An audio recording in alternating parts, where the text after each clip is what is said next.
Hi, everyone. Thank you for inviting me into your classroom today.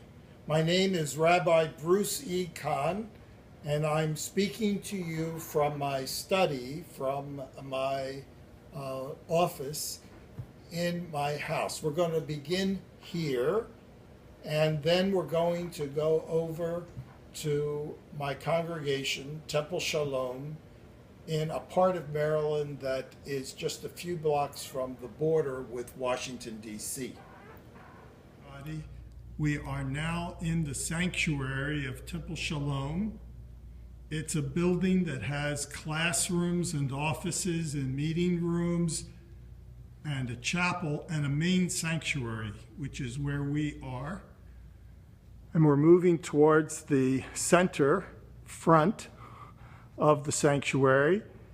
There is a lamp attached to the ceiling that I'll tell you about in a minute, and the Holy Ark in which Torah scrolls are kept.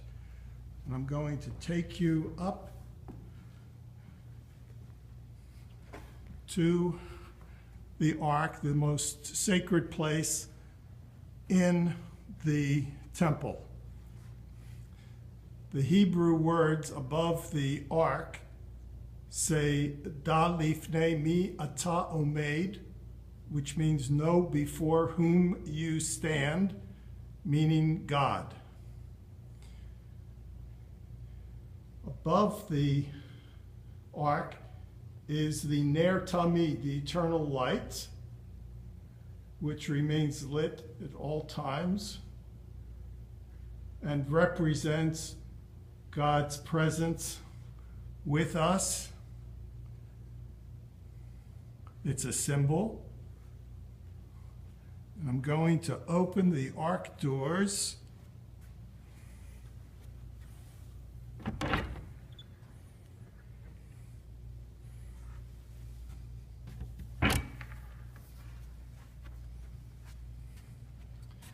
And now you see the Torah scrolls. Torah means teaching or instruction. It means also to hit the mark, to be on target. There are 3 main scrolls. They all contain handwritten in Hebrew, in consonants only, without vowels, the books of Genesis, Exodus, Leviticus, Numbers, and Deuteronomy. The words on each scroll come from a teaching of the ancient rabbis on 3 things. Is the world sustained? It is sustained by truth, emet, justice, din, and shalom, peace.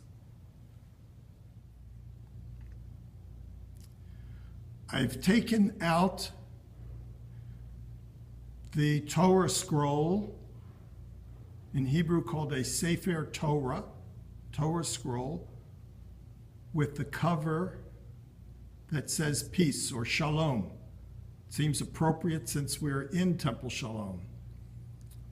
And you can see the yad or pointer, which we use when we read so that our fingers don't touch the parchment.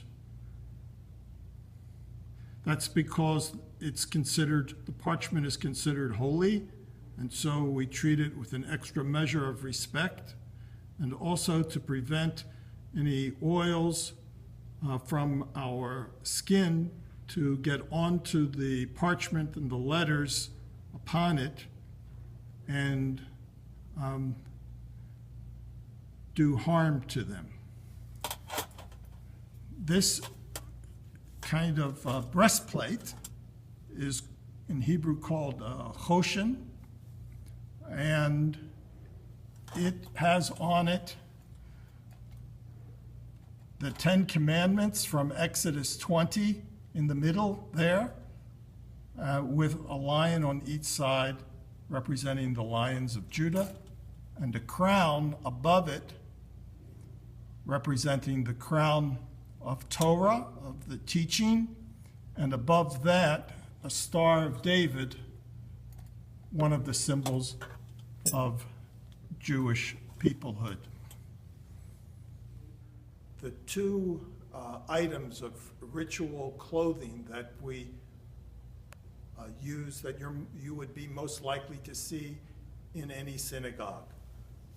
The first is a head covering called a yarmulke or a kippah. And they come in all sorts of sizes and with different materials and colors.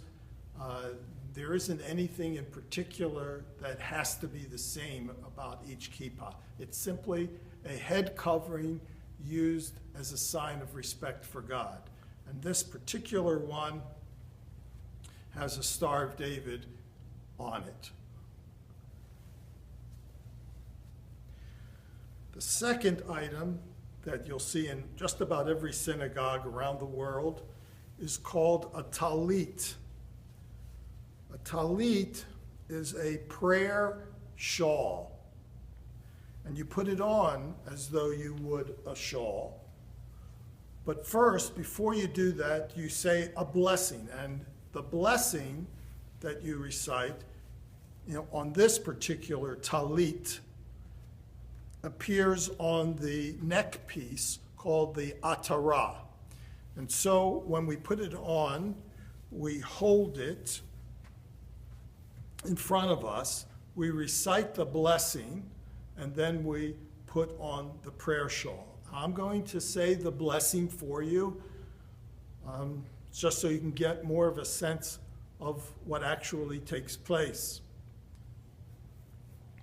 Baruch atah Adonai Eloheinu melech haolam, asher kiddeshanu b'mitzvotav v'tzivanu lehitatef batzitzit. Blessed are you, O Lord our God, ruler of the universe, who sanctifies us through his commandments and commands us to wrap ourselves in the fringes. And then, like a shawl, you put it on. You may have a lot of questions still about Jews and Judaism. So let me make this promise to you. If you give those questions to Hannah, and she sends them to me, I will promptly and carefully prepare answers and send them back to you through her. I'm very grateful to you for inviting me into your classroom today. I hope you found what you heard and saw to be of interest. So I will close by just saying thank you and shalom.